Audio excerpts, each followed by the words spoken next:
Hey guys, what is up? So I just want to stop by real quick before this podcast starts and say you should like, comment, and subscribe to this video.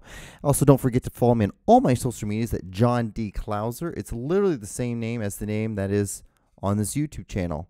So enjoy this clip, and I'll see you guys on the other side for the podcast. Wash your hands still. I don't understand. And wear your mask. Wear your mask. Please. Please. 每天早上9点半开始直播。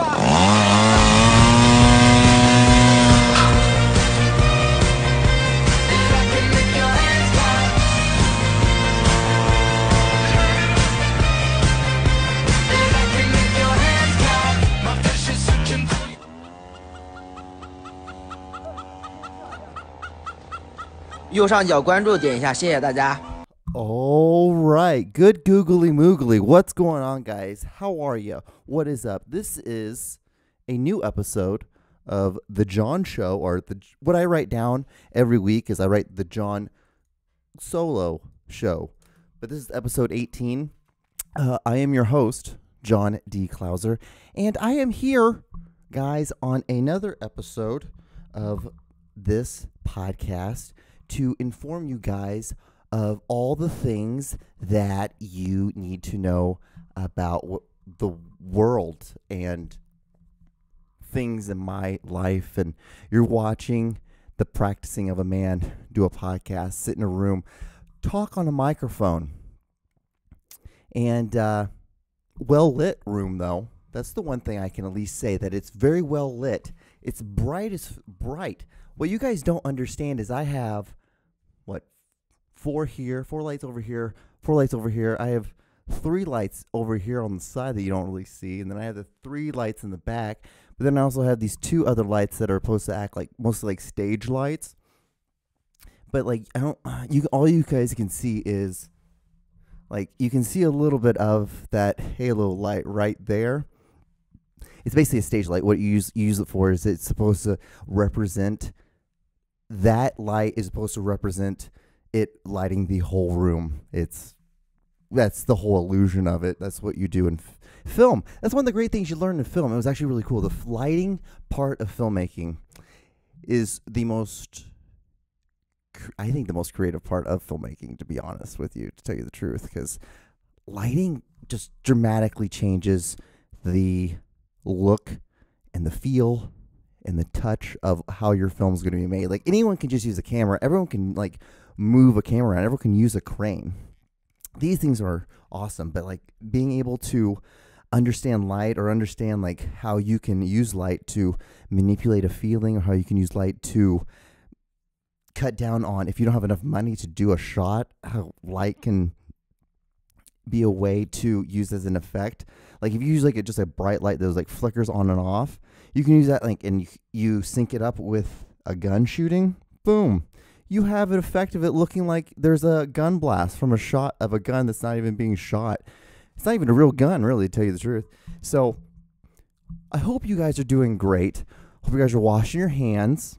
Hope you guys are wearing your masks, which I know you're not, because I don't know if you are in Kansas City, if you're watching this in Kansas City, but as of today, June 29th, 2020, Monday, we are back on mandatory masks when you go out in public, when you're indoors in places where you can't do social distancing. It's like we were there. I felt like we were so close.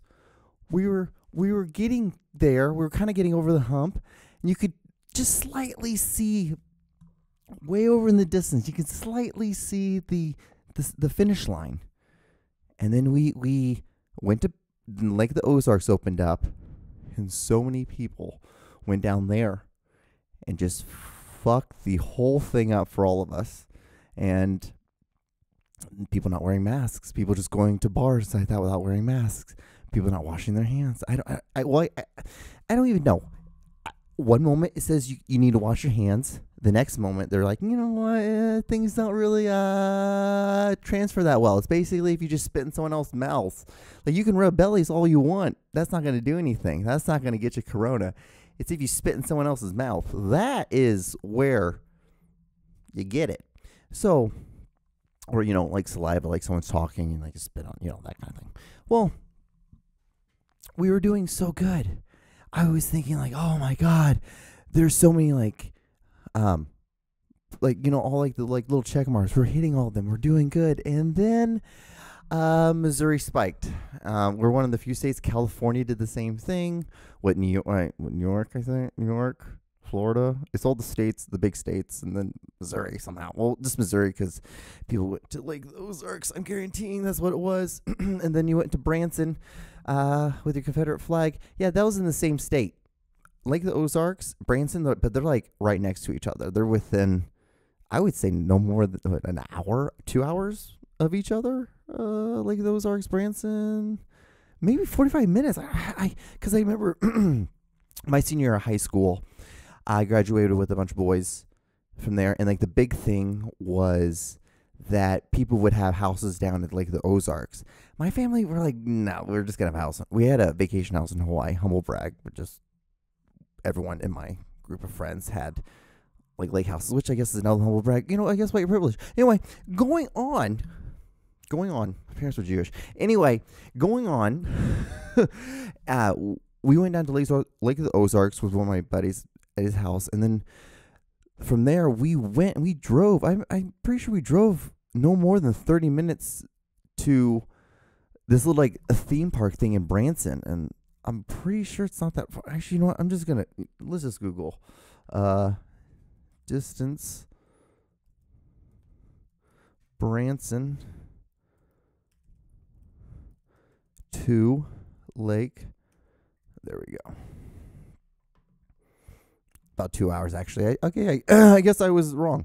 Actually, they're actually pretty far distance because Branson's like nearly on the border. And then Lake of the Ozarks is pretty much in between Kansas City and Branson, equivalently. And it's like right underneath Columbia, and which is probably like another hour. So I was wrong. My bad. But that's the reason why we have the internet. I don't understand why people don't use smart computers. It's so awesome. It's so great. I love just being able to talk to there's small things that I'm like, I know the government's listening to me on this, but where do you want to listen to me, tell Siri to, write a note about butter, toast, and ham. If you really want that, go ahead. But, it's so much cool to tell Siri just to write a note. It's really awesome. And, oh, please don't do it. Okay, thank God. Well, it's on airplane mode, so I don't think it's able to do any of that kind of stuff. But, yeah, we are deep into it again, guys, of the corona. It's so awesome. It's so nice. We were so close. I felt like we were getting there. We were doing it. We were all kind of hunkering down. We understood. Nope. No way, Jose. And then you see this, and then we're all back to square one again. But I don't know. And I was always wearing my mask. I was wearing gloves. No matter where I went, I always just did that. I just figured it was just common courtesy. It's just so much easier. It sucks. It sucks having to always have gloves. It sucks having to have masks. But I don't know. It's, to me, I'd rather have that little small inconvenience than having to get sick.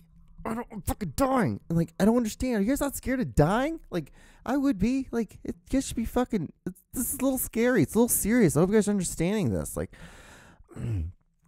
feel like I need to move on. Let's move on. So, I guess we can move on to what's new with me? What's new with John? What's new with me? So, I'm, still working. I just bought a recurve bow. And I am going to this, because my off days, I'm going to be going and applying to get my gun license. Fun stuff. I think some people thought that I was joking with, I'm like, okay, there's things I'm going to do. I need to learn how to hunt. I really think this is important, especially after all this is happening. And then I go to the store and I see the price of meat. And I see it going up, and I'm like, I think this would be so much better if I was able to kill my own meat. And so every morning I bought my recurve bow. I leave it over at my buddy's place who also does bow hunting. And I go in his backyard every morning, and I will line it up, and I'll shoot it at 20 yards, take 2 steps back, shoot it again, and I mark it off with little flags as I go back. And then when I miss it, then I just start from the beginning, and I just go back to each marker, and I keep doing that over and over again. So it's been going on for all this week. It's been fun. I got my tags, and I'm like, okay, the next thing I'm gonna get a recurve bow. Like, why don't we do something like? I'm a man of. I'm not a man. I'm a boy. I'm a child, to tell you the truth. But the reason why I really am doing this is because I want to be able to hunt. And I want to be able to hunt with a gun, and I want to be able to hunt with a fucking bow. I'm not kidding about this shit. And next thing I'm going to do is I feel like I'm going to buy like one of these like 13-inch knives. I'm always going to have it on like my bottom of my leg. I'm just going to be able to pull it out. It's like, if I've learned anything from this Corona stuff, it's just that we are very fragile. And not knowing how to hunt and not knowing how to fish and not knowing how to gut an animal is things that I need to know. I need to know all those things. And even though I don't, fish, I would hate to eat fish. I would hate it. But I need to know how to do it just in case if shit hits the fan. Because if you don't realize, like, it doesn't take very much to knock us off our little track of life. So that's what I've been doing, practicing recurve bow. Once I get my license, I'm going to get a gun. And then my buddy has land. I have other buddies that live up in Wyoming. Go hunting up there on their land. And the goal would eventually, I want to start off with, I guess deer. But the only thing what's shitty about deer is right now is that there's this disease that's kind of like going from, what is it? It's going from rats to deer of like, it's basically like mad cow disease, but for, deer, I believe, something similar, certain like that. And it just like, it fucks with the brain and the disease, then it fucks with the meat and stuff like that. So you have to get, when you shoot a deer, but this might be only on the East Coast. I should do more research. All I know is like a brief little thing. This is something I learned in passing when I was listening to some of my friends who do hunt when they're talking about this. And I was like, I didn't care back then because I didn't think anything like this was going to occur, like Corona. And so, but they were talking about how there is a disease right now. So like whenever you kill deer, you have to go and get it tested and just make sure the meat isn't tainted. Because like if you get it, then you can possibly then transfer, because it's getting closer and closer to being able to transfer from deer to human. So that's what a lot of like wildlife people, officers, those people who do research, scientists, they're kind of worried about that. But I was like, fuck, if I can kill that, like that'd be really cool. But like, deers would be easy. Not easy, but in the sense of like meat. And I figure like, if I get a deer, I'm one guy. Get that thing gutted, get that thing like just the meat. That's like X amount of meat for them. Like for, you spend a couple $100, I'm going to assume, to get it all processed and like get it into just patties or ground beef or whatever you want it to, or ground deer. Because that's probably what I would do. I'd probably do some ground deer, and then I would just do like just flank line, like just some steaks, some small little like half, like not even like probably like an inch thick steak, and do that and just season that thing. And that's what I would do. If you can even do that, I don't know the options. I don't even know the options of doing any of this. I'm just in the precursors. I'm just trying. I have to learn how to shoot a bow before I can ever learn how to kill the deer, then learn how to process that deer. So I'm just using deer as an example. And I really eventually would get up to the point where I'd love to be able to shoot an elk or a moose and hunt those and be able to use that. If you can use the meat, I don't want to do any trophy shit. I don't give a fuck about killing an elephant or a tiger, or like that shit's fucking dumb to me. That's not fun. What is interesting though is having to go out and hunt an animal and kill it and then like process it, and like I don't know, like I'm there from point A to point Z with the whole process pretty much, besides when I drop the meat off to get it processed. Or then it'd be like the whole thing, like what I want to learn how to do that, which I don't think I would want to learn how to do that. I don't have a place where I live where I could do that. But yeah, so it's just that thing. It's just that now. It's like I have to learn how to hunt.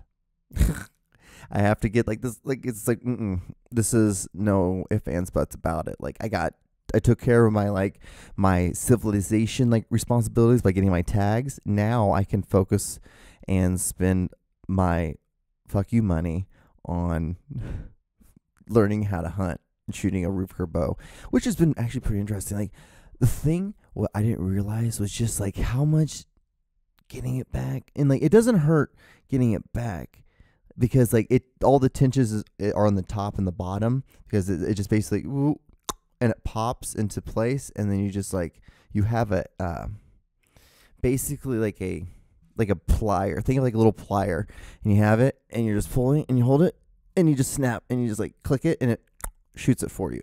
And so that's the whole point. Like, and I'm like, I could have just gotten like a standard bow, but I was like, nah, I'm just gonna get a recurve because I'm gonna make it a little bit easier for myself. Because this is not, this is kind of crazy, John, that you're doing this. Like, one, that's how I feel about myself. I feel like I'm like insane. I'm like, are you going crazy? Like, you can't be going crazy. Like, you're just being a man. Like, I'm like, for me, I'm thinking like, I'm just being a man. But then I'm like, what leads after this? Like, then I'm gonna be hunting. I'm gonna be like hiking and going out in the woods with my other. It's just like, all right, John. Like, this is what you're gonna be doing now. Like, this is gonna be another thing. This is gonna be your hobby outside of doing like the gym and stuff. And that's how I kind of look at it. I kind of look at it as like, it's like the gym. It's like, I have no idea what I'm doing now, but times by the time, like, how many years I've been in the gym to now hunting, I'm gonna know what I'm doing. I'm about to go out there. I'm gonna be able to put deer pee on my feet, or whatever they do on your shoes. I don't know. Like, actually, a funny story. One of the schools I went to in high school, there was the senior prank they did was they put deer piss in all the vents. And then we had to, and then the air conditioning went on, and it just went throughout the whole school. And we had to get they canceled school. We only had a half day that day, and they were absolutely angry by that. Oh, and they never found out who did it. At least I never. I was at that point in my life. I was so in my own world. All I was thinking about was music and girls, and I was like sneaking alcohol, and I was smoking pot in my backyard because I had the basement in the house that we had. I had the basement, so all I had to do is just unlock. I would before everyone was asleep and everything like that, I would unhinge the lock because it was super loud because it was this old school like, and it like whoosh, and it clicked over, and then like the door would pull hard, and like when you pulled hard on it, like it would make a sound. Just one of these old doors.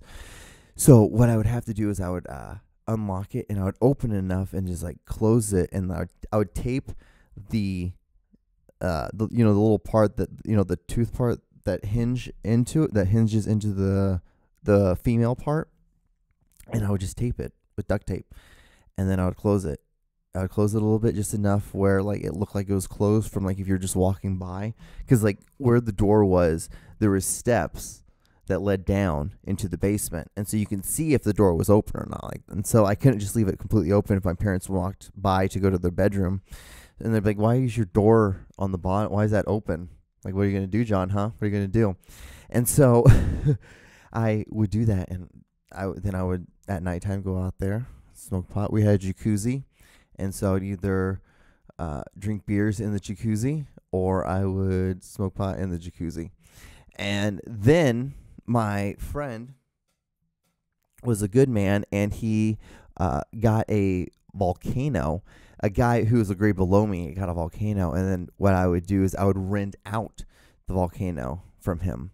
I would be like, okay, hey man, what can I do this week? Like, what do you want me to do? Like, and so it'd either be like, I would either do like some kind of like thing for him at school. Like, I would either like pay for his lunch or like buy him like extra stuff, or I would either like just give him some like extra money, basically just for weed, or to give him like some weed. Maybe I'd just smoke him up.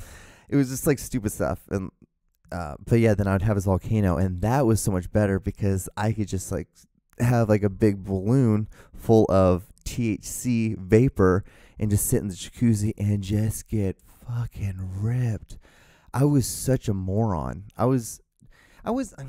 just I had no cares. At that point in my life, I was a super chill because I had such a traumatic like life prior to coming to the States.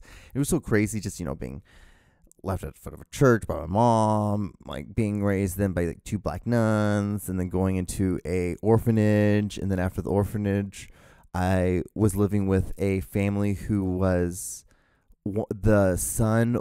I was living in the mother's home of a son who was the son was trying to run for mayor of the city of a town that we're living, because I lived in. So the city was San Pedro Sula. Honduras was a country. San Pedro Sula, which is the northeastern part of Honduras, and then within there was Puerto Cortes, which is the port of Cortes. That's the area of the I guess the town that I lived in, and so yeah, and so I just kind of wandered around there for a long time around like San Pedro Sula. Went down like downtown San Pedro Sula, then to Puerto Cortes. And I lived there for a while. Then I was in an orphanage in that part of town, or that town. And that's how I got into that family.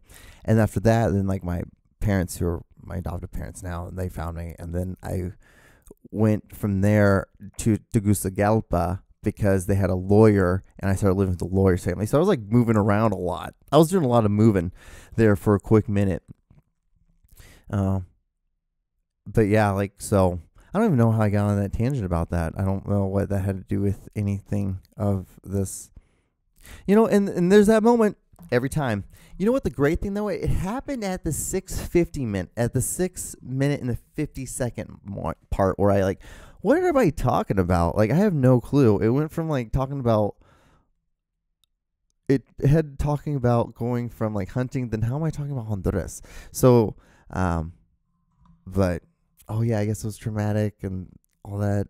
Oh yeah, in high school. What else? Oh, see, I'm a fucking moron, guys. Like, I don't hope you guys realize this. Like, I'm just a dude who's sitting here trying to talk, try to be coherent, and go on. But yeah, I was just crazy, and never really like. And then when I got to my senior year, that's when it went real ham. It went real crazy. It was drinking almost every weekend.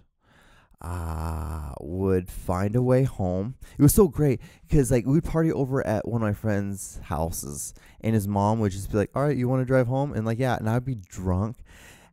And this was so funny about like my family and my everything like that. So we'd have conversations.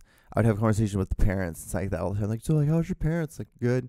So like, are they doing well after the death of their first son? I'm like, I guess, I don't know. Like, they had a son before me, and like, I didn't know him. He died he died the same year I was born. I can't believe I'm telling you guys this. This is just my moment in my life. This is a weird thing in my life. But yeah, and so I would have, I guess they're good. I guess I don't know. They didn't really talk about it with me. Like, and that's the crazy thing. Like, my parents never talked about it. They never. I can't believe I'm talking like so slow. Like, it's like, John, it's a microphone. You can just talk out loud. But they never talked about it. It was the most insane thing in the world. And they were just like, John, there's you, John David Klauser. Now you're the next one. It's like interesting. It's definitely a very surreal experience being adopted, especially being adopted from a third world country and coming to the States. And it was so funny. Because when I first came to the States, I was like in these special ed classes, just because I didn't know any English. I was not that, things weren't clicking well. I remember the moment in the first grade when I understood English. It was insane. I'm like, oh, so that's what all this, and it's just like a car, like trying to turn over and it finally turns. That's how it was. It was insane. And I have no idea if I talked about this or not, but yeah, and so like I talked to my parents, being older. I'm 31 years old now. I'm like, there was no need for me in the special need classes. Like I understood everything. It was just the fact that like, think about like if you were someone who came from another country, didn't know the language, didn't know the culture, and then you're just slammed in with all these bunch of white people. Like, what would you think? Like, wouldn't you come off a little special and a little touched? Like, wouldn't you? Like, don't you think you would? Like, you just have no idea what's going on. It's just a completely different world. But it was a good time. I can't. I have literally nothing to complain about. It was awesome. I had a good life. I talk about like it's a passing. No, it's like I've had a great life. I've been pretty lucky, and I've been able to. I don't know. I feel like as soon as I came to the States, I was like 8 years old, and then I was like, all right. I watched the movies, and I was like, yeah, I want to do that shit. I want to do stuff with that. I want to do stuff with radio stuff, and I would have like a little recorder, talking to it all the time. Have all these tapes of me talking. It was just like shit I was doing now. I'm doing the same thing as I was doing then. As you're like, like I got adopted. I'm like, fuck yeah, I'm in the States now. I have nothing to be worried about. I'm like, this is going to be fun. This is gonna be great. I have every opportunity. I can do whatever I need, everything I want, every chance I think. Like, because that's how I was told. That's how I was raised. And like, even as a brown person, I was just like always thinking, oh, I can do what the fuck I want because I can just fucking do it. And so I've been super lucky enough. Like 8 years old, I knew I wanted to be a filmmaker. And then what really helped was the commentary. The DVD, the commentary. If you guys have DVDs and you like want to be a filmmaker, I guess it's like I was going to give you another tip, but this is the tip. If you want to be a filmmaker, watch DVDs in the commentary, and you're going to listen to the directors talk about how they make these films and the shot by scene by scene, shot by shot. It's going to be very interesting. It's like a podcast. It's literally just listening to a podcast. You're watching the movie, and there's this voiceover over it. There's a podcast going on underneath it. It's great. It's good stuff. That is where I started doing that in the 8th grade. I started watching movies and started watching the commentary, and I'd fall asleep to that stuff. That's what I would do. My parents had Blockbuster, and we had Hollywood Video memberships, and so I would just use and abuse it on the weekends. I would rent 7 or 8 movies all the time, and I would just watch these bullshit ones, the ones that like just had like if I thought it had a really cool picture, and I'm like, oh, it has an alligator, oh, people are running from this alligator, well, fuck it, let's give it a chance. Like, and some of them were absolute dog shit, and then you would just listen to the commentary, because even those BS movies had commentary on them, and you just learn. There was something you'd always be able to learn from it. It was so great because you're like, oh, these people only had $3,000, and they were able to make this movie, and somehow this little fucking half Honduran, half Egyptian kid was able to watch this movie, somehow found it, watched it, and now he's like, okay, like it wasn't the greatest thing in the world, but like he was able to get something from it. But yeah, I have like 30 seconds left. I guess this is it. Thanks. I guess I got through this podcast, but if you've gotten this far, I want to say thank you guys so much for watching. Like, comment, and subscribe. Follow me on all my social medias. Also watch my other podcast, the Aaron and John Show. That comes out every Thursday. This one comes out every Tuesday. I should be doing a vlog. I should be doing more than what I'm doing. I should be just doing a vlog too. But I'll talk to you guys on the next episode. Things going off. All right, guys. Be safe. Wash your hands. Don't do anything silly. Wrap your willy. Bye.